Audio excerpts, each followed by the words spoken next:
Hey everybody, welcome to the AWS Developer Workshop Theater. Good morning. This is the first session. We have Robert Zhu, who's going to be giving an introductory talk to AWS. And I also follow his blog posts. They're really good, so I also recommend you follow him on Twitter if you want to see more of his blog posts. It's RB and I'll hand it over to Rob. Get started. All right. Can everyone hear me? Good morning. I'm Robert with AWS. It's great to be here today. In the next 45 minutes, I'm going to share what makes AWS so special for new developers and why you should get started today. First, let me introduce myself. I'm a technical evangelist for AWS. And prior to joining AWS, I was a software engineer at Facebook and Microsoft. I was a software architect at Edge Software Group. And just this last year, I published my first book. Thank you. Thank you. I worked very hard on it. This is an actual book, by the way. It's on Kindle self-publishing. So this is only a half joke. All right. I don't want to leave anybody behind, so I'm going to start with the basics. What is cloud computing as opposed to traditional on-premise computing?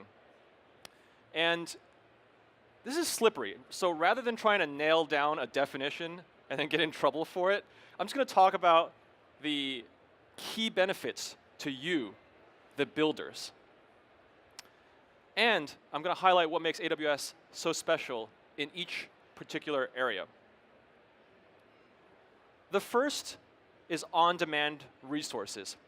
And this refers to compute, networking, and storage resources that are available whenever you need them. And AWS has a huge selection of compute, storage, networking, and other services. And most of these resources are available within seconds of requesting them. Compare that to the traditional on-premise provisioning lifecycle, and the difference is day and night. If anybody's worked with these traditional data centers or built one out or had to deal with them, any show of hands, anybody? Yeah, a couple hands, right? So you know what it's like. You have to go through a capacity planning exercise. You have to spec out the hardware that you need. You have to order it. You have to negotiate with the vendor. And then you have to wait for it to arrive. You got to rack it and stack it, image it. In the best case, I've seen that process take weeks. Usually it's months, sometimes it's years, compared to seconds. Think about that. And the other aspect of on-demand resources is the transparent pricing. When you spin up these resources in AWS, you have transparent pricing that you get to know ahead of time. That means if you know how much you're going to be using these resources, you can calculate how much your bill is going to be at the end of the month. And you might think that, well, that's also true for on-prem, isn't it? But not really, because if you go back to that scenario and you order a fleet of, let's say, 10,000 rack servers, 4 years in, if all the network cards had a hardware problem and they all start failing, and you try to go replace those, but the network card manufacturer has gone out of business, what do? How do you quantify the price of that? Right? So on-demand resources, a huge point in cloud computing. The next benefit to builders is elastic capacity, and this is related to on-demand resources. This is the case where AWS has enough compute, network, and storage resources to scale to meet the applications that you're building at any scale. And customers of every size in every industry are taking advantage of this. Customers like Reddit, Netflix, and HBO. Speaking of HBO, how many people watched the Game of Thrones season finale? Yeah, okay. Now, no spoilers, I promise, but did you know that the final episode of Game of Thrones brought in 19.3 million concurrent viewers live on Sunday night? And each episode in season 8 so far has been bringing in about an average of 44 million viewers if you account for delayed views. The traffic spike when the Game of Thrones episode airs live is so intense that the engineers at HBO gave it a special name. Can anybody guess what it is? No? No takers? They call it the wall. To help deliver content at this scale, HBO chose AWS. And now, oh, are the slides still there? Are there slides still up in the back? No, they're gone? Okay, let me restart this thing. What is cloud computing? Just kidding. So elasticity is much more than just having these resources, these spare resources for you to provision on demand, right? It needs to be deeply integrated with the services. And that's the case with AWS. At AWS, security is our top priority. And contrary to popular belief, building in the cloud is more secure than building your application on-premise. There are a number of reasons for this. The first is that we have a team of security experts that monitor our systems 24/7. They've operated secure global infrastructure for over a decade, and there's nothing they haven't seen. We also have tools such as CloudWatch and CloudTrail that can give you operational visibility across your entire application stack. And they can help you detect and contain suspicious activity. Our meta service, Identity and Access Management, gives you clear documentation for who can access what and who has what permissions, what services can talk to each other. Finally, we have services like Amazon Certificate Manager and Amazon Key Management Service to help enforce best practices for handling data that simply cannot be compromised, like your SSL certificates and encryption keys. AWS also provides building blocks that operate at a higher level of abstraction to deliver common capabilities that would otherwise take a lot of time and effort to build and operate. And these building blocks often feature performance and reliability guarantees that are very difficult to achieve on-premise.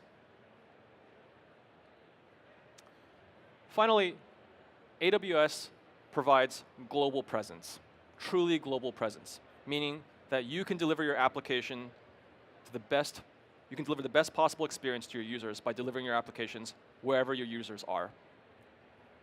And this is made possible by the Amazon Global Network, which is the largest footprint of any public infrastructure network. I know that was a mouthful, but if you take away one message from this talk, let it be this: AWS helps you do more with less. It helps you build faster, cheaper, more reliably, and more securely. And it can grow with your application to any scale. Now, one of the common themes at AWS is that we help customers avoid undifferentiated heavy lifting. That is, work that does not contribute directly to the core business. Now, let's say you're building a startup that helps people plan vacations. Conversations in your meeting rooms should be centered around, well, helping people plan vacations, not database replication, not network bandwidth, not caching. Those are all things that you need, to be sure. But if you're spending a lot of your time on that, something might be wrong, and AWS can help. We offer the broadest and deepest platform of tools for builders. And one of our philosophies is that we want to provide the right tool for the job. And since we serve so many different customers across so many different industries, that means we've built a lot of different services. And I know it can be overwhelming. That's why I'm going to give you a guide across these different service categories and highlight a few of the services.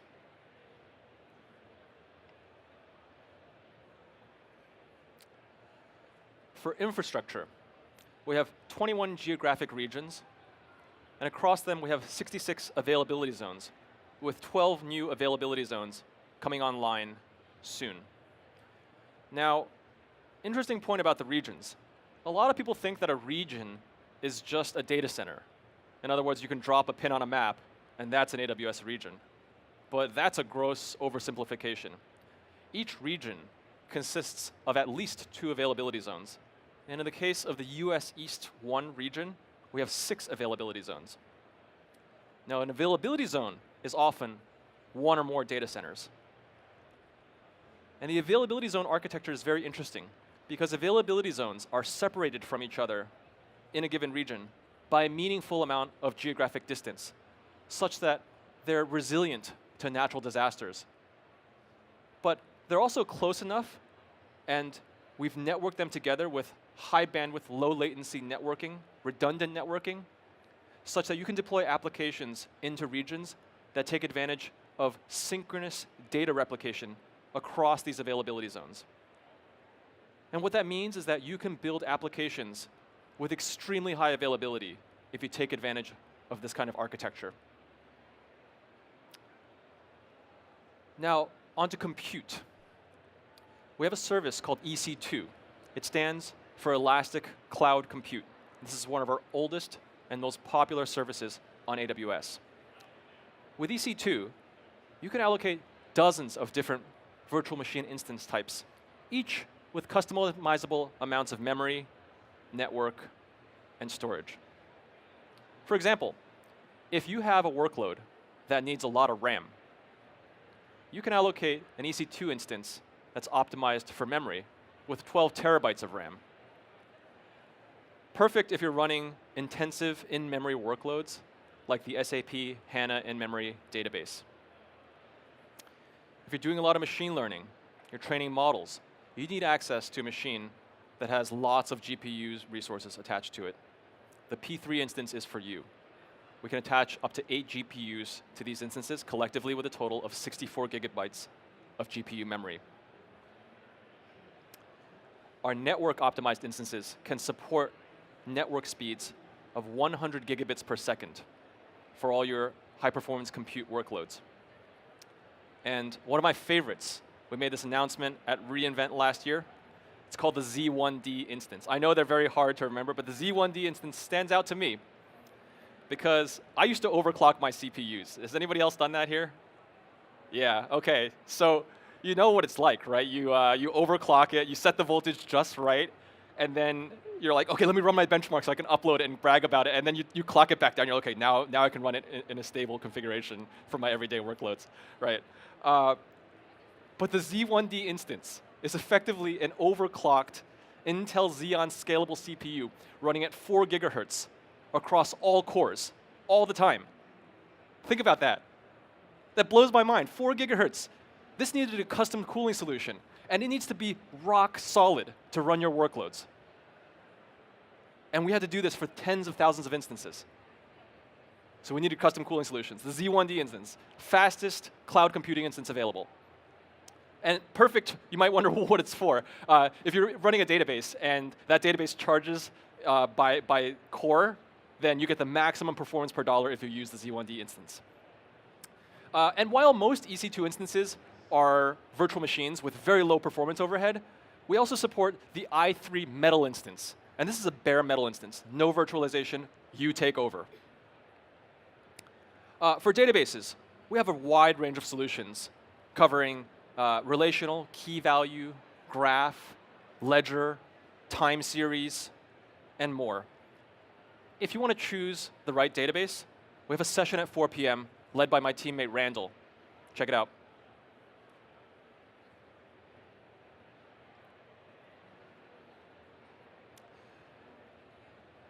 I mentioned that security is our top priority, and we're constantly investing to improve in this area. One way in which it stands out is in terms of compliance and certification. AWS infrastructure is certified for HIPAA compliance if you're running applications in the healthcare industry. We're PCI DSS certified if you process any sorts of payments. In other words, if you want to make money. We follow the DoD security requirement guidelines, and we're certified at various impact levels for government and military contractors. And we have a special region called the GovCloud region in the US. And the GovCloud region meets the FedRAMP moderate and high policies. And I know that might sound like a lot of jargon, but the takeaway is that this means that customers can host sensitive information and run regulated workloads in the GovCloud region. And a few of the customers taking advantage of this include Raytheon, Lockheed Martin, the US government itself, in terms of the Department of Justice, the Department of Homeland Security, and cloud.gov. And it's not just network security that we offer. AWS data centers are also secured with state-of-the-art best practices for physical security procedures. But what about application security? If you run an application in AWS, it's not automatically secure. There, we take advantage of something called the shared responsibility model. What this means is that we provide secure physical infrastructure, and we provide best practices and tools in the form of things like IAM and VPCs. And VPCs are just virtual private clouds. You can think of it as a virtual firewall. But the rest is up to you.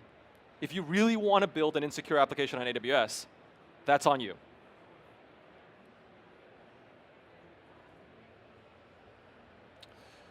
Now I want to talk about IoT briefly.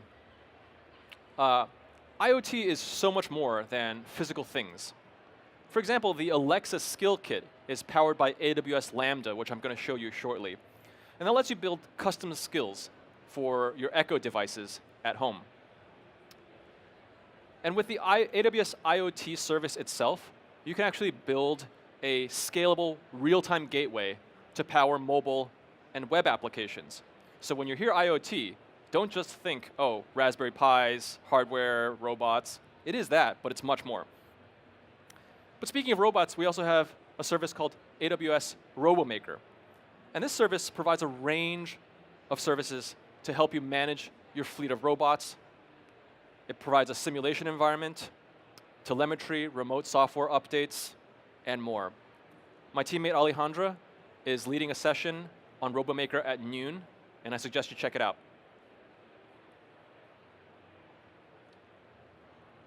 More machine learning is happening on AWS than anywhere else. We have tens of thousands of active customers, and our ML services are growing rapidly. Our mission at AWS is to put ML in the hands of every developer. We roughly categorize our ML offerings into 3 categories: ML frameworks and infrastructure, ML services, and AI services. For ML frameworks and infrastructure, this is for the experts. This is for the people who are very hands-on. We think the best solution here is to provide the tools that they need and get out of the way. I mentioned the P3 instance. There are a variety of other instances that are purpose-built for machine learning workloads. We also provide Amazon machine images, pre-configured with popular machine learning frameworks such as MXNet, PyTorch, and TensorFlow. Popping up one level in abstraction, we have Amazon SageMaker, our end-to-end ML service. Now with SageMaker, you can manage your training data, you can manage your training environments, you can optimize your models, deploy them into production, and then auto-scale them when the amount of traffic for inference varies. Finally, at the top layer, we have AI services. And now these are fully managed, fully functional AI services. The most intuitive example is the pair of services for speech-to-text and text-to-speech, Amazon Transcribe and Amazon Poly. You don't need to know anything about training models or GPUs or anything to use these services. You don't need a PhD. And we think this set of offerings is why 85% of all TensorFlow workloads run on AWS. If you want to learn more about our machine learning offerings, we have a session at 2 p.m. on machine learning for mobile, and more content tomorrow.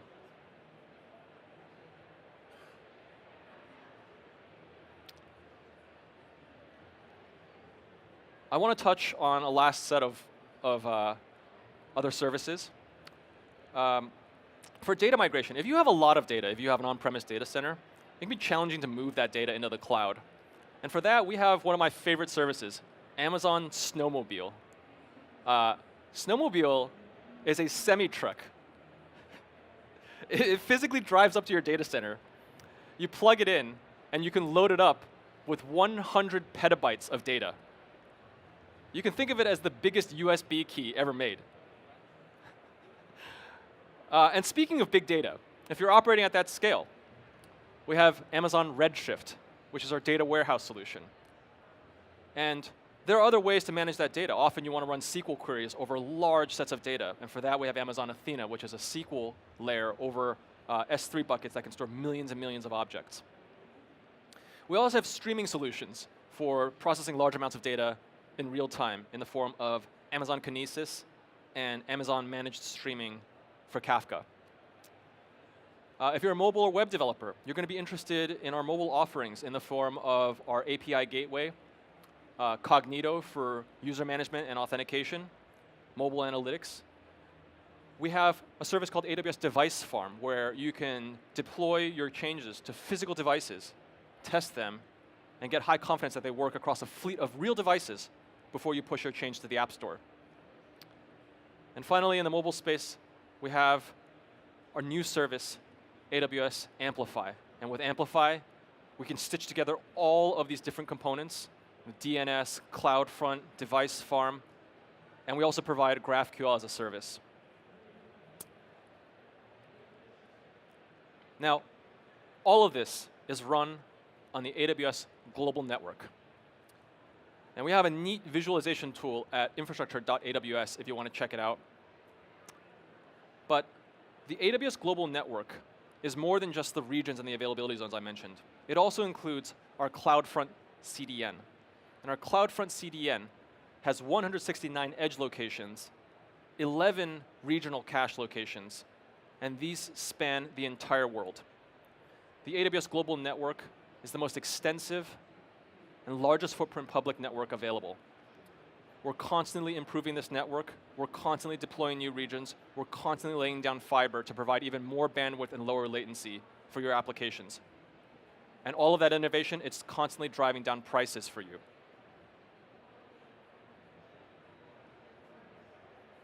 That was just a brief tour of our tools and services that we've built at AWS to help customers focus on their core business. Whether it's gaming, finance, media, government, communications, startups or enterprises, AWS is your partner. Okay, enough talk. It's demo time. In order for this to work, we are on conference Wi-Fi, so I need everyone to pray to the demo gods, follow my lead.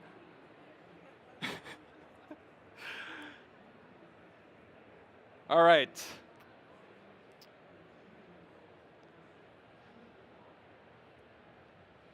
This is the AWS Management Console. And I have a couple demos, short demos lined up. Time permitting, I'll try to get through all of them. The first service I want to show you is Lightsail. Now, a lot of people, when they look at all of those services and all of those tools, they can't help but be overwhelmed, right? That's a lot to take in. And it's impossible to know everything about all those services. So the question naturally arises, did we over-engineer? Is AWS too complicated? What if I just want to get started with something really simple? And if you've ever wondered that, then you need to check out Lightsail. You can find Lightsail by going into the AWS Management Console and then typing Lightsail and click, and you're here. Okay, and all you need to do is click Create Instance.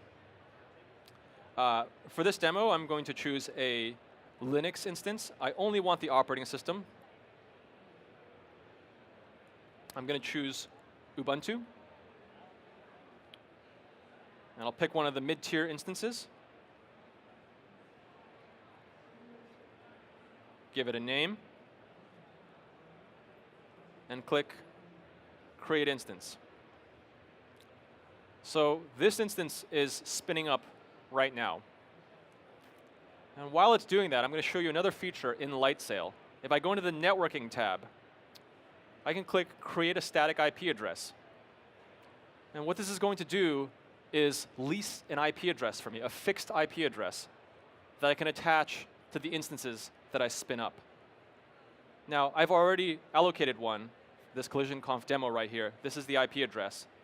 So as soon as the instance is available, I'm going to attach this IP address, and that instance that I spun up now has this known IP address. instead of some dynamically allocated IP address. And this is going to start to matter as I continue in the demo. So let me click through in here. I'm going to manage this static IP. By the way, can everybody see in the back? OK, perfect. Please raise your hand if at any time something is unclear or the slide bugs out. Let me refresh this. OK, so it looks like the instance is up and running. I can attach it to an instance. And now, if I go back here, I can see that the instance has my static IP address. OK. Now, I can click this little button right here, and it's going to connect me to the Ubuntu instance that I just provisioned. Just like that, I have SSH access. And I'm going to turn this thing into a web server, because I think that's the most relatable thing that people like to do with these services. So let me enter into root mode. And to do this, I'm going to install Docker. Just a show of hands, how many people have heard of Docker? OK, that's almost everyone. Let me get it installed, and then I'll explain what it's doing.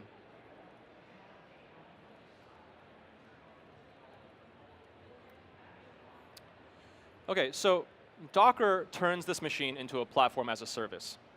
It allows me to pull pre-built immutable images of applications like web servers. And the cool thing is that I don't need to go and mess with any configuration or source directories or environment variables. Everything just works exactly the way that it would work if I tested it on my laptop. And that's one of the cool things about Docker. I'm showing you all this because not necessarily because you have to use Docker, but I want to show you how easy it is to set up infrastructure and then start building your own platform. So let me do a sanity check here, make sure everything is running. OK, so now I'm going to pull the Nginx container. Nginx is just it's a popular web server and reverse proxy. In this case, we're just going to use it as a web server. And you don't need to worry about the Docker commands that I'm running. But I am mapping port 80 on the host to port 80 on the Nginx container. I need port 80 because I need to funnel through HTTP traffic. All right? Oops. Nginx. OK. Now if I come in here and copy this, paste it, I can see the Nginx page. So in a matter of minutes, I've allocated a virtual machine in Lightsail. I've deployed the Nginx Docker container. And we're hitting a public IP address, and we're getting a web page back. OK, but the Nginx landing page is really boring, right? What if you just wanted to host some static content? Very easy. I'm just going to kill the container here. And I'm going to create a directory for my new content, my custom content, at root www. And here, I'm just going to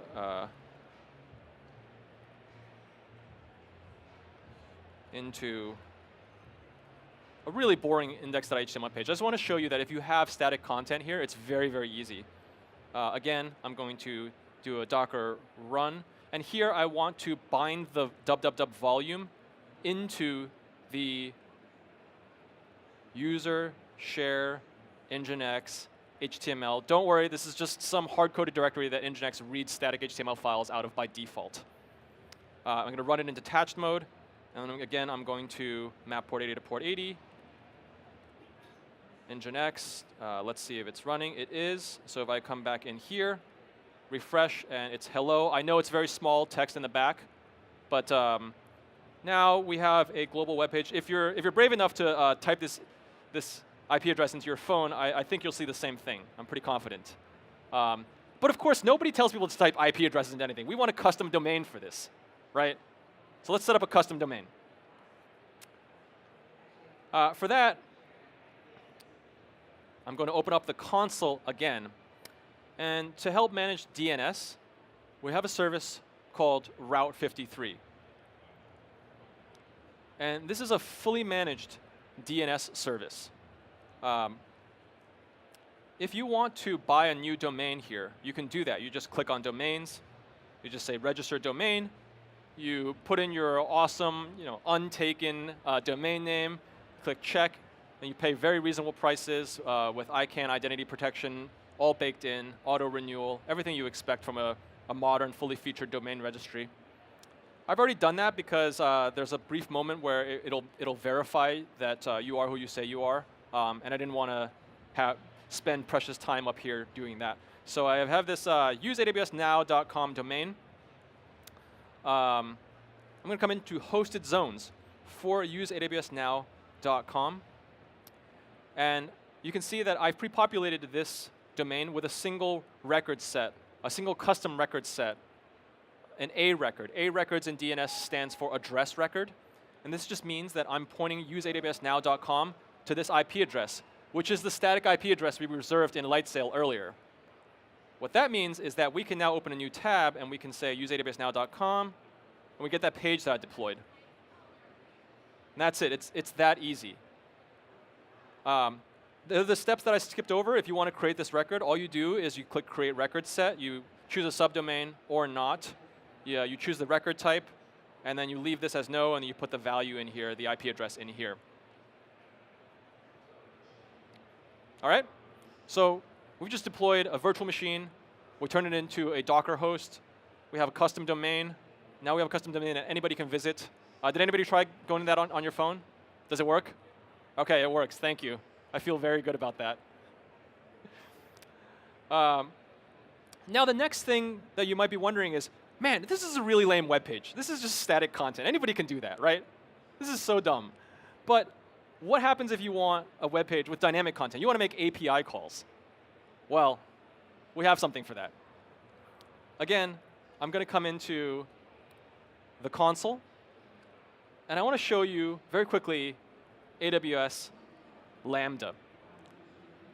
Lambda is our serverless compute service.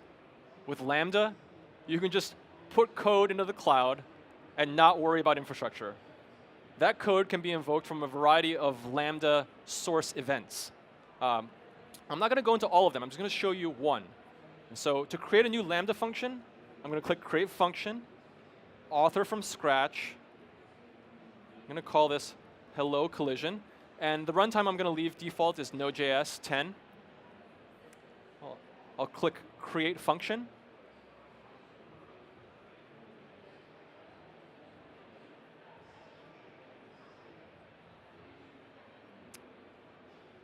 And here's the placeholder code. I'm just going to gut all of that and return.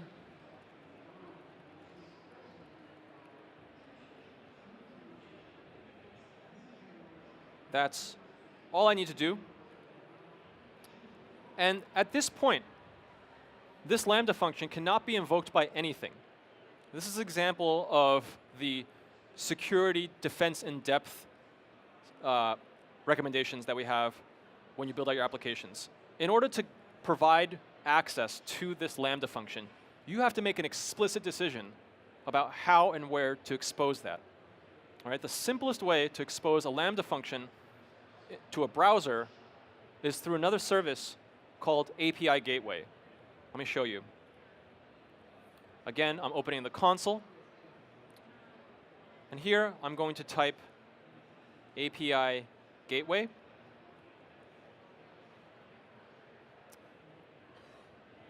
I'm going to click Create a new API. And I'm going to leave it as a REST API and everything else as default. I'm going to call this thing Toronto. I click Create API. And because it's a REST API, managed REST API as a service, it's dealing in HTTP verbs. So the first thing I need to do is define an HTTP method that is necessary in order to start invoking this function. And since the browser, by default, when you paste the URL in, it's going to execute an HTTP GET method, I'm going to choose the GET method. And then what is the handler for the default GET method at the base route? The handler is a Lambda function. So the invocation through API Gateway is consequently one of the ways you can invoke a Lambda function. And now I need to choose my Lambda function. So I'm going to say, what do we call it? Toronto? Oh, Hello Collision. OK. Hello Collision in here. And you see how AWS Gateway just picked up on the fact that I have a Lambda called Hello Collision. This is one of the great things about AWS, is that the services are integrated with one another in meaningful ways that help save you time and prevent common mistakes. So with that, I'm going to click Save.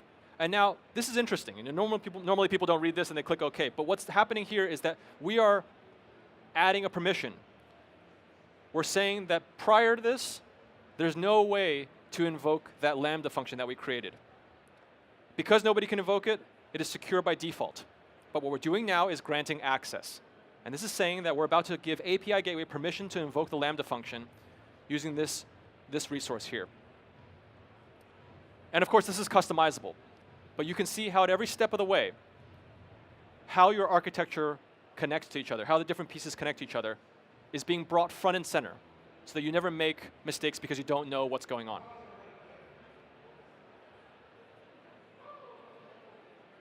OK, so what this is showing me is a visualization. Over here on the right-hand side, we have the Lambda function.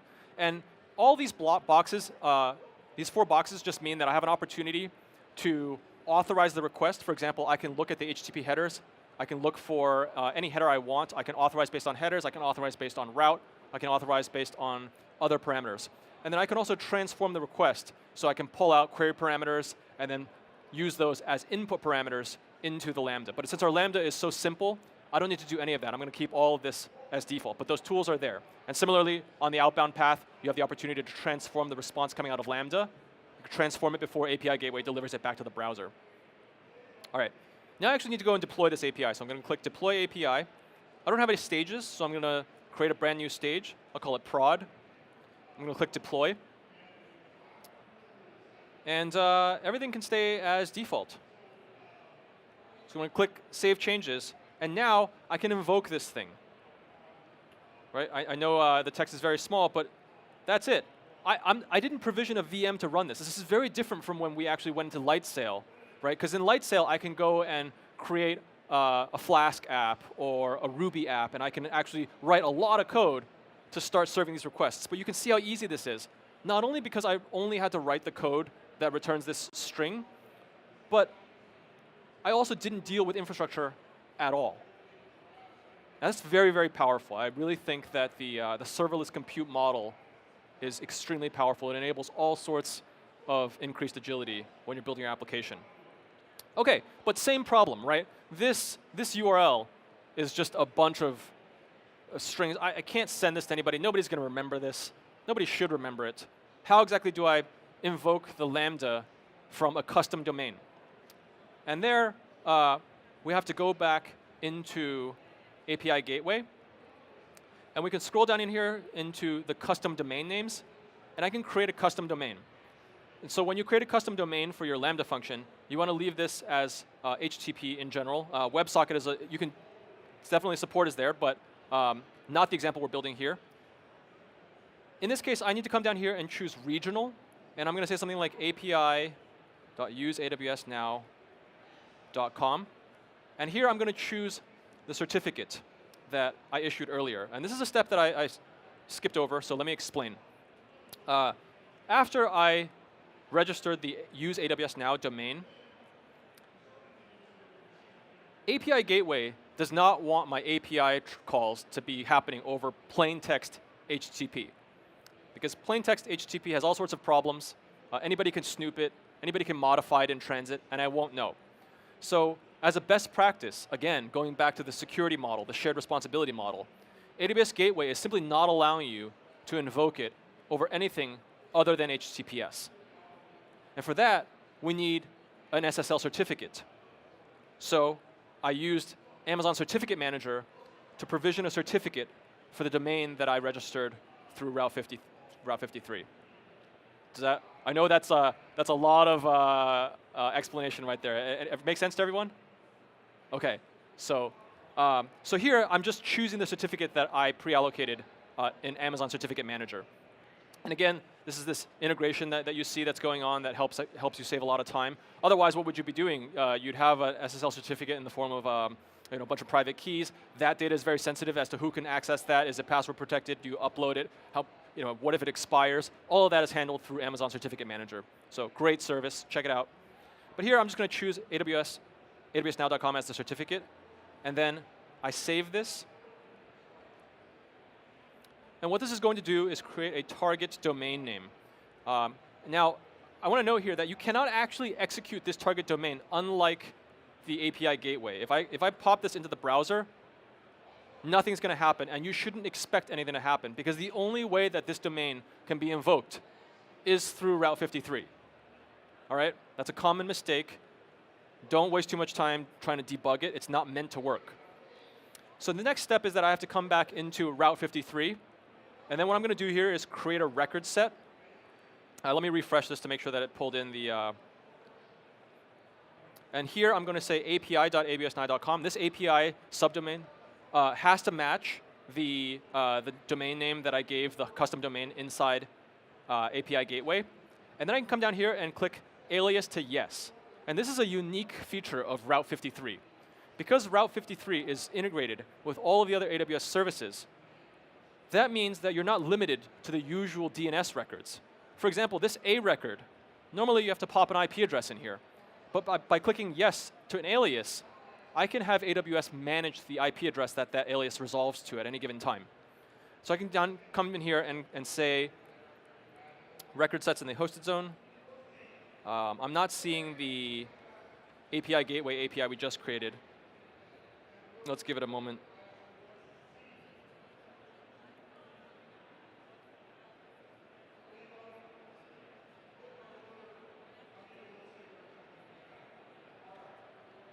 Okay. Sometimes when you're working with Route 53, it's useful to kind of log in and log out to refresh the cache. I'm going to just do that right now and see if our record starts showing up.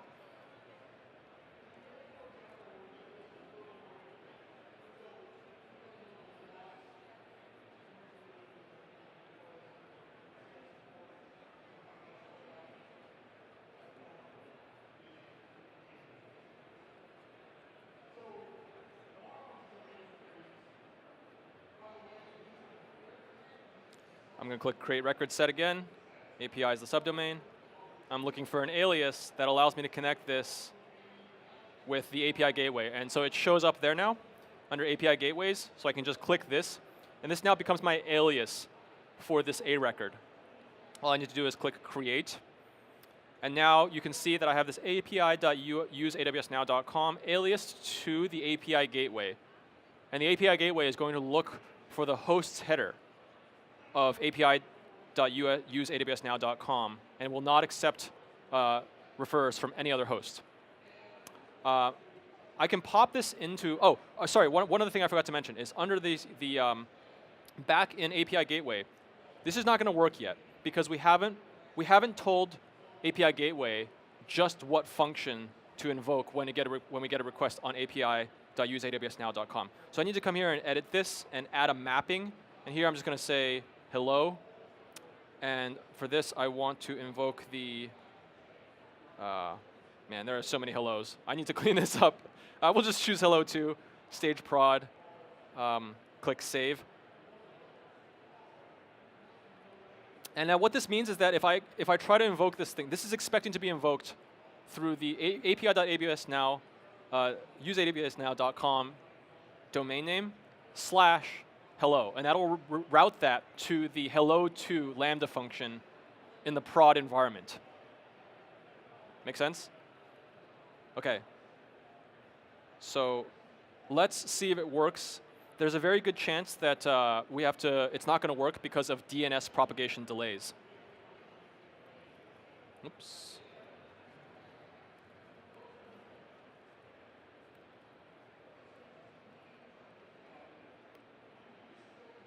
Okay, it works. It's a different text string because it's a different Lambda, but you can see that now I've demoed a lot more. We have a subdomain routing to API gateway running serverless compute code in Lambda, all secured by an SSL certificate issued by Amazon Certificate Manager.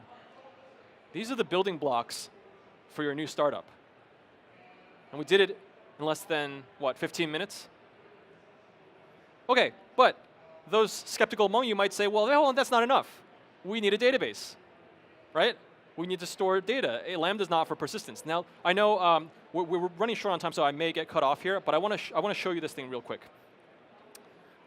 If I go back into the AWS console, and I click here, and I say DynamoDB, DynamoDB is our key value store. And DynamoDB is awesome.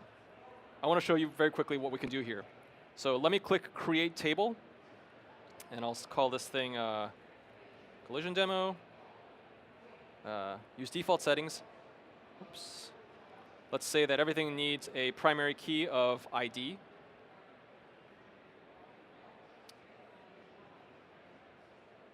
And it's going to take a few seconds to provision. Now, how many people here have used NoSQL databases? OK, yeah, that's a good number. Very simply put, it's in contrast to relational databases, we don't need to write a schema. We can just put documents into the database that are entirely dynamic in structure. So for example, I can come in here and I can create a new item, and I can say ID is 123. I can say string value is, let's say, message of the day is. I can save this, and now I have a database. Within seconds, I have a database where I can start inserting documents into, and I don't have time to go through it, but we can now hook this code up so that our Lambda function can read and write to this database. But that's not all. This database supports global replication. So I can click Enable Streams, and if I enable Stream here, oh, OK. I need to empty the table here. Let me delete this. Global tables, add region, and now I can say, hey, look, you know what? I want another replica of this database in Tokyo. It's going to create a replica table for me. This is, OK, you have no idea how exciting this is for me. How much time I've wasted setting up database replication during my career. I mean, what I just did in a few clicks, I have a database running in the US East, and I have another database running in Tokyo. It's done. And if I write any records into one of these, it replicates to the other one in less than a second frequently. And both of these can be written to. These are both they're both read and write sources. That blows my mind. I mean, if that doesn't excite you, then you need to get some coffee. OK, I got to go back to the slides. I wish I could show you more here, but I've gotten a little carried away. So back to the slides. All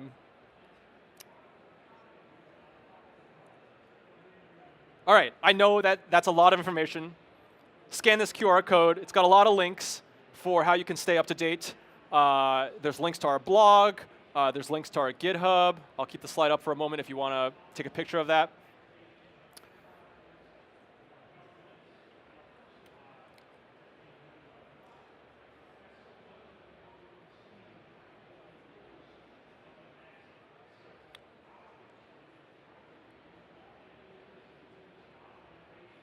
I hope it comes out OK. But otherwise, just go to the AWS console. There's plenty of resources there, or easy to find. How else can you stay up to date? We have several GitHub repos and GitHub organizations where we're uploading sample code, resources, tutorials. We welcome pull requests and contributions.